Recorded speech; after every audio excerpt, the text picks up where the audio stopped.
Behind the Brand features the people who are making things happen. Get the insight to grow your biz from experts who've done it. Get behind the brand.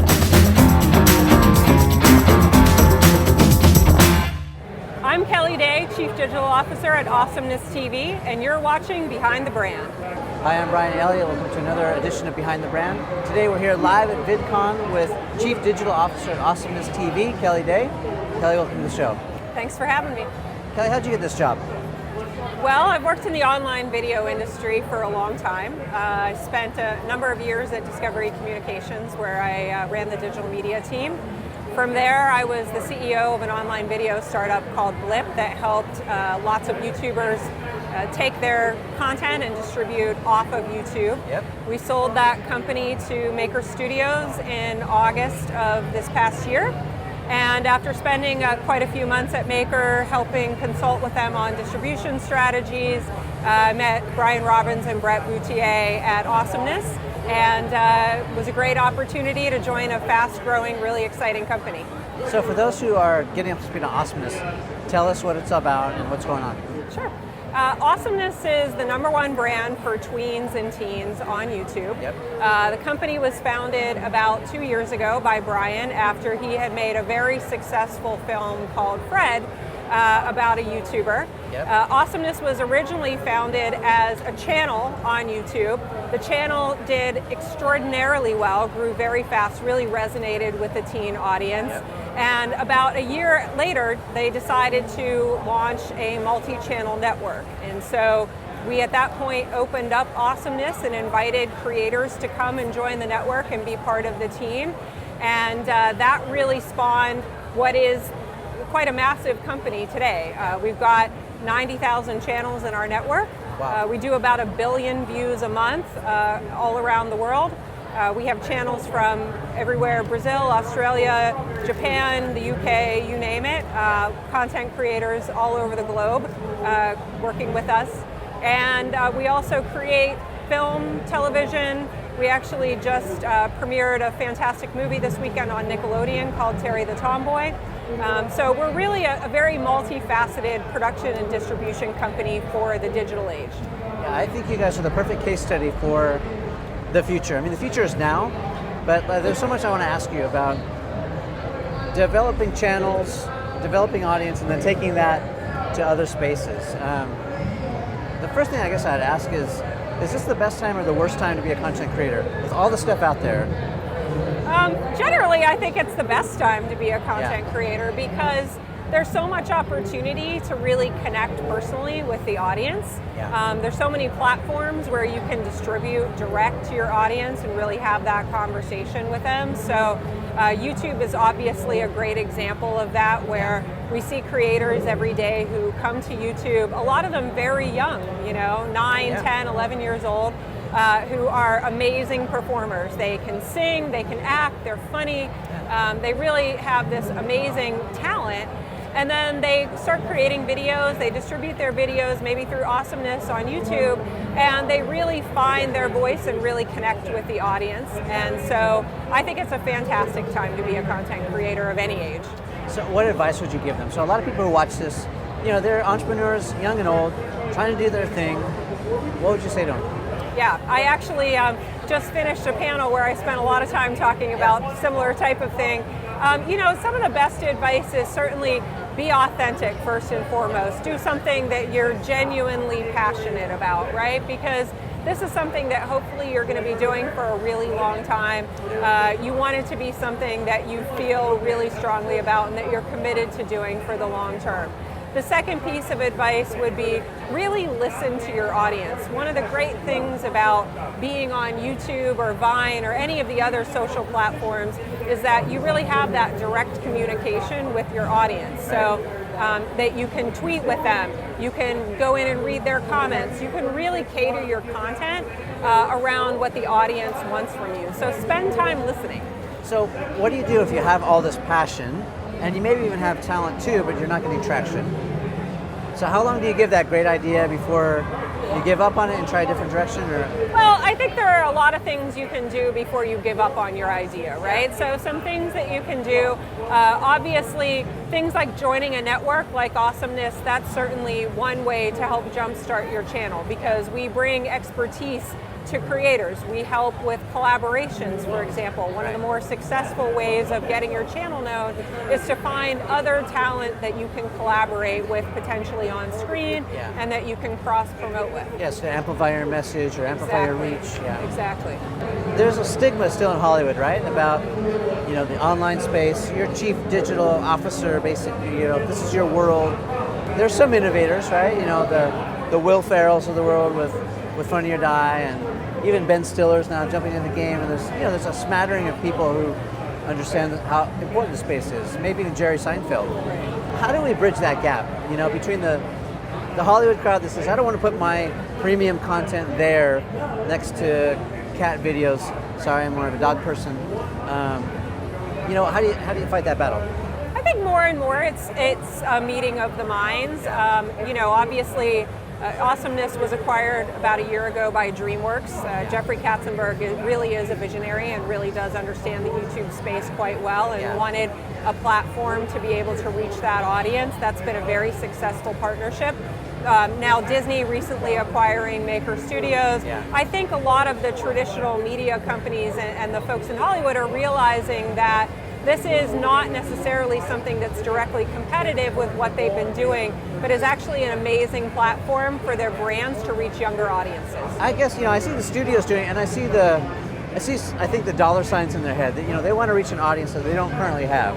Totally get that, why Jeffrey would do that, make that move, or why others have. But still there's the content creators, the talent, or their agents, I don't know which, but they're still very hesitant to put that, whether it's long form or what they call premium, into that space. And it seems like you guys have flipped the script. Like, you took it from online and now you're going the other way with it.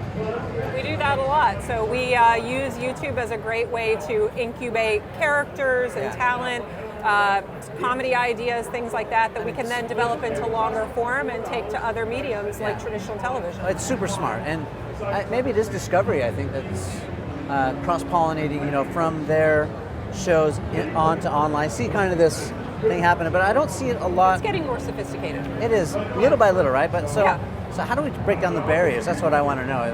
I think some of it is a little bit of a generational shift as well, which is that you've got more up-and-coming creators who have grown up with these mediums, who are, getting out of film school or something like that and really thinking about creating content in a totally different way. Yeah, I mean, they're just seeing it as content, and whether it's broadcast or online, it's just a distribution channel, right? Exactly.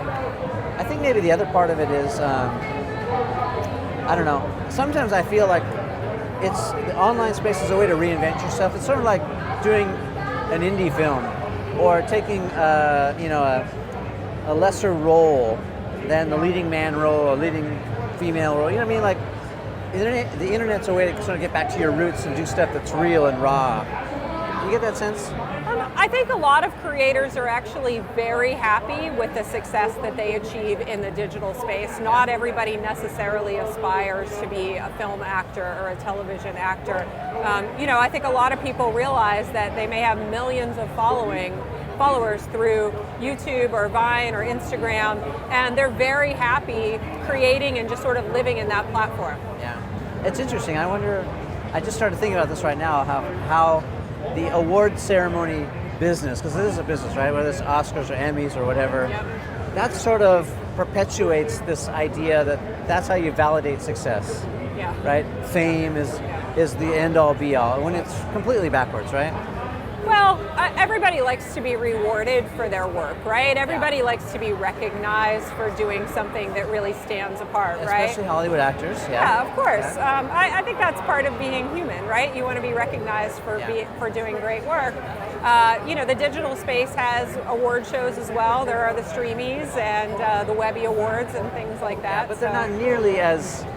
Maybe not quite the cachet yet of the Emmys, but... Yeah, but so I wonder if that's sort of a self-fulfilling prophecy. Like, if we would support the online award shows to the degree that we support or give credence to the others, that could help. I don't know, I'm just thinking out loud. Yeah, I think it'll get there. I really do. I think you're starting to see the crossover happen more and more. You're starting to see mainstream publications talking about and promoting web series and YouTube stars and whatnot. So I think it's going to naturally happen over time.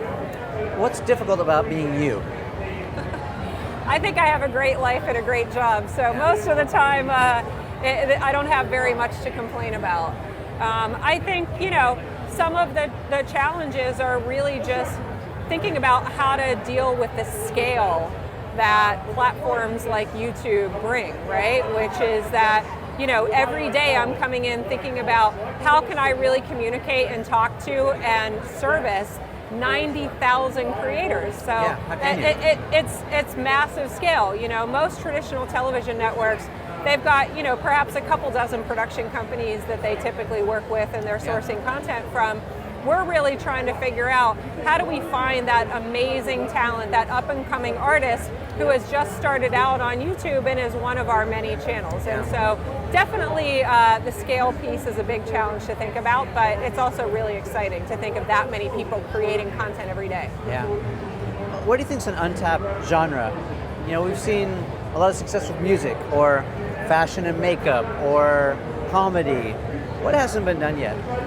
Well, I think obviously with a platform as big as YouTube, a lot of niche or passion subjects are served pretty well, right? But one of the areas that we recently invested in was actually DreamWorks TV. And that was because we really felt like kids and families were not very well served on YouTube, and that there was still a very big opportunity to tap into family viewership on YouTube from ages really like 2 to 100. And so we've just launched a new channel, DreamWorks TV, and we are now creating original animated and live action series for that family viewer on YouTube. Well, that's awesome. Will you start to distribute already previously created DreamWorks films, or? We're tapping into some of the DreamWorks characters, so you'll find shorts from Poe and some of the other really popular DreamWorks characters, but a lot of it is completely original content. Yeah. Yep. Gotcha. I think that's a fantastic idea. A lot of people get hung up on taking risks. I think it's part of being an entrepreneur. The F word, failure, is scary, and it often paralyzes us. It's an obstacle. Talk to us about some of your missteps, but not to admit where you went wrong, but really so we can understand where you went right after the course correction. What's something that stands out in your mind? Sure. It's always a learning process. The nice thing is that digital platforms allow you to fail pretty fast and pivot a little bit.